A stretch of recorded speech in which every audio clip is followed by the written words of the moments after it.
مذہبی جماعت کے احتجاج کا معاملہ پنڈی اسلام آباد میں معمولات زندگی دوسرے روز بھی بری طرح متاثر۔ راولپنڈی اور اسلام آباد میں راستوں کی بندش کے باعث تجارتی سرگرمیاں بھی معطل ہیں۔ راولپنڈی ایکسپریس وے فیض آباد اور آئی جی پی روڈ مکمل طور پر بند ہے۔ راولپنڈی اور اسلام آباد کو ملانے والی فیض آباد انٹرچینج بھی سیل ہے، جبکہ کھنا پل، کری روڈ اور ڈھوک کالا خان کے راستے بھی تاحال سیل ہیں۔ وارث خان کمیٹی چوک، سکست روڈ، شمس آباد اور ایران روڈ بھی سیل ہیں۔ راول روڈ، شاہین چوک، صدر اور پرانے ایئرپورٹ سے آنے والے راستے بھی مکمل بند ہیں۔ اسلام آباد آنے والے بیشتر راستے کنٹینرز لگا کر بند رکھے گئے ہیں۔ ریڈ زون کو مکمل طور پر سیل کر دیا گیا، صرف مارگلا روڈ کھلا ہے۔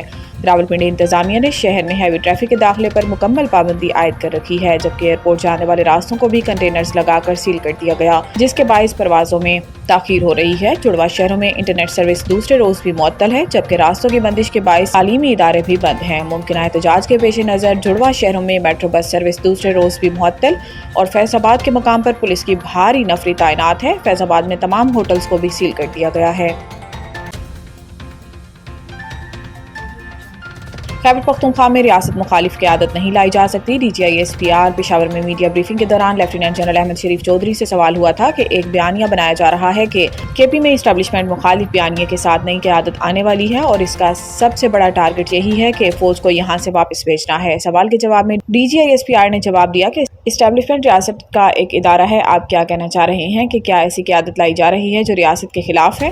ایسا نہیں ہو سکتا۔ ایک اور سوال کے جواب میں D G I S P R کا کہنا تھا کہ آپ خود فیصلہ کر لیں کہ وہ کون ہے جو کہہ رہا ہے کہ وہ صوبائی حکومت برداشت نہیں جو آپریشن کے خلاف کھڑی نہ ہو، کون یہ کہہ رہا ہے کہ دہشت گردوں کے خلاف آپریشن نہیں کرنا چاہیے بلکہ بات کرنی چاہیے۔ ان کا کہنا تھا کہ لوگوں کو کنفیوز کیا جا رہا ہے کہ دہشت گردی کے مسئلے کا حل آپریشن کرنے میں نہیں ہے۔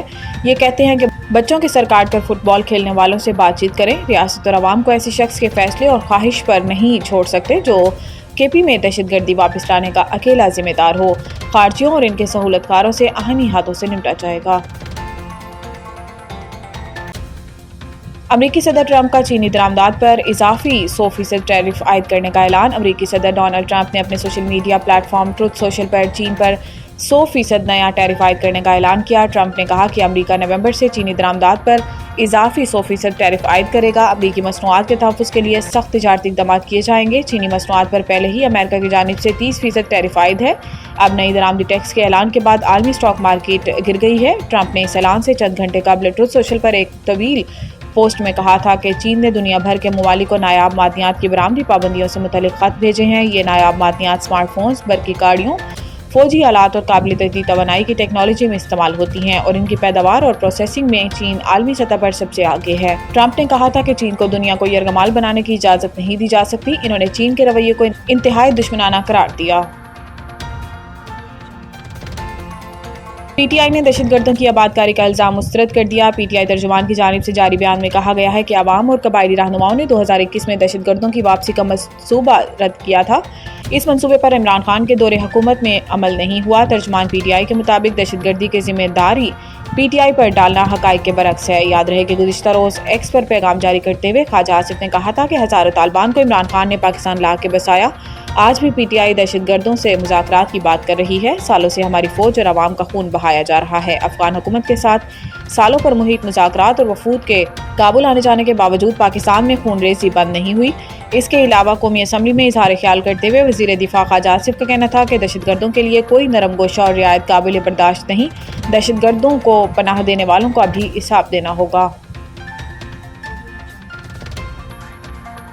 آئی ایم ایف مذاکرات، زرعی انکم ٹیکس اور کرپشن رپورٹ پر مہلت کی درخواست۔ ذرائع وزارت خزانہ کے مطابق سیلاب کے باعث صوبوں نے زرعی آمدن پر انکم ٹیکس نافذ کرنے کے لیے مزید مہلت مانگ لی۔ سیلاب سے زرعی معیشت متاثر ہونے کے سبب صوبے فوری طور پر ایگریکلچرل انکم ٹیکس نافذ کرنے پر آمادہ نہیں۔ ذرائع کے مطابق آئی ایم ایف کو دسمبر تک procurement policy M E F P میں شامل کی گئی ہے، جبکہ سرکاری افسران کے اثاثے ظاہر کرنے اور corruption and governance diagnostic assessment report کے نکات بھی مذاکرات کا حصہ ہیں۔ ذرائع نے بتایا کہ حکومت نے corruption and governance report publish کرنے کے لیے مہلت طلب کی ہے، جبکہ آئی ایم ایف کی جانب سے سرکاری سطح پر گندم خریداری کے لیے اوپن مارکیٹ یا نجی شعبے سے خریداری کا میکانزم فراہم کرنے کا مطالبہ کیا گیا ہے۔ ذرائع کے مطابق معاشی ٹیم نے اسٹرکچرل بینچ مارکس پر نرمی کی درخواست بھی کی ہے تاکہ معاہدہ جلد از جلد مکمل ہو سکے۔